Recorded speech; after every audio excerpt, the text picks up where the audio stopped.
Naaman disembuhkan. 2 Raja-Raja 5.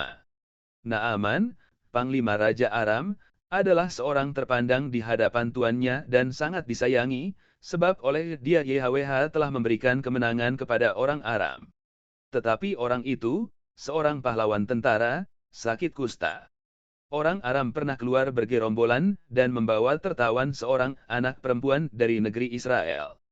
Ia menjadi pelayan pada istri Naaman. Berkatalah gadis itu kepada nyonyanya, sekiranya tuanku menghadap nabi yang di Samaria itu, maka tentulah nabi itu akan menyembuhkan dia dari penyakitnya. Lalu pergilah Naaman memberitahukan kepada tuannya, katanya, begini-beginilah dikatakan oleh gadis yang dari negeri Israel itu. Maka jawab Raja Aram, baik, pergilah dan aku akan mengirim surat kepada Raja Israel.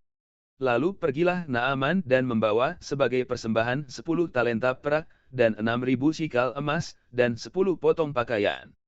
Ia menyampaikan surat itu kepada Raja Israel, yang berbunyi, sesampainya surat ini kepadamu, maklumlah kiranya, bahwa aku menyuruh kepadamu Naaman, pegawaiku, supaya engkau menyembuhkan dia dari penyakit kustanya.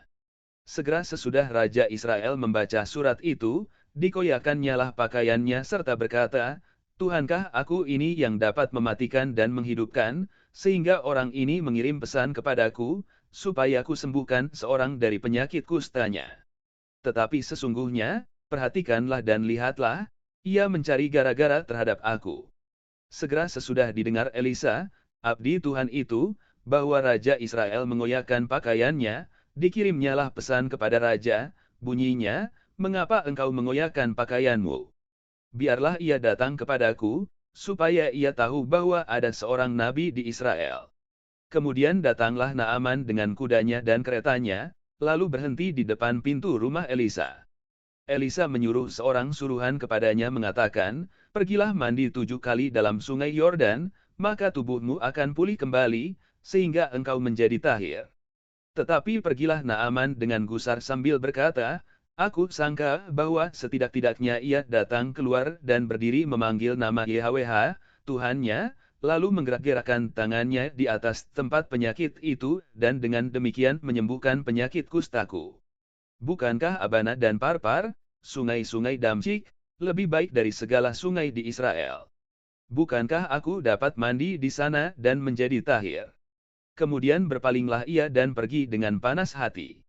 Tetapi pegawai-pegawainya datang mendekat serta berkata kepadanya, Bapak, seandainya nabi itu menyuruh perkara yang sukar kepadamu, bukankah Bapak akan melakukannya?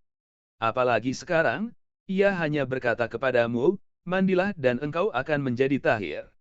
Maka turunlah ia membenamkan dirinya 7 kali dalam sungai Yordan, sesuai dengan perkataan abdi Tuhan itu. Lalu pulihlah tubuhnya kembali seperti tubuh seorang anak dan ia menjadi tahir. Kemudian kembalilah ia dengan seluruh pasukannya kepada abdi Tuhan itu. Setelah sampai, tampillah ia ke depan Elisa dan berkata, sekarang aku tahu, bahwa di seluruh bumi tidak ada Tuhan kecuali di Israel. Karena itu terimalah kiranya suatu pemberian dari hambamu ini. Tetapi Elisa menjawab, demi Tuhan yang hidup, yang di hadapannya aku menjadi pelayan, sesungguhnya aku tidak akan menerima apa-apa. Dan walaupun Naaman mendesaknya supaya menerima sesuatu, ia tetap menolak. Akhirnya berkatalah Naaman, jikalau demikian, biarlah diberikan kepada hambamu ini tanah sebanyak muatan sepasang bagal, sebab hambamu ini tidak lagi akan mempersembahkan korban bakaran atau korban sembelihan kepada dewa lain kecuali kepada YHWH. Dan kiranya YHWH mengampuni hambamu ini dalam perkara yang berikut, apabila tuanku masuk ke kuil Rimon untuk sujud menyembah di sana, dan aku menjadi pengapitnya, sehingga aku harus ikut sujud menyembah dalam kuil Rimon itu, kiranya YHWH mengampuni hambamu ini dalam hal itu. Maka berkatalah Elisa kepadanya, pergilah dengan selamat. Setelah Naaman berjalan tidak berapa jauh daripadanya.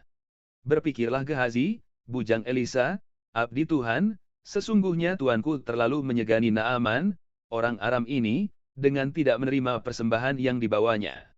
Demi Tuhan yang hidup, sesungguhnya aku akan berlari mengejar dia dan akan menerima sesuatu daripadanya. lalu Gehazi mengejar Naaman dari belakang. Ketika Naaman melihat ada orang berlari-lari mengejarnya, turunlah ia dengan segera dari atas kereta untuk mendapatkan dia dan berkata, "Selamat." Jawabnya, "Selamat. Tuanku Elisa menyuruh aku mengatakan, baru saja datang kepadaku 2 orang muda dari pegunungan Efraim dari antara rombongan Nabi. Baiklah berikan kepada mereka setalenta perak dan 2 potong pakaian." Naaman berkata, "Silakan, ambillah 2 talenta."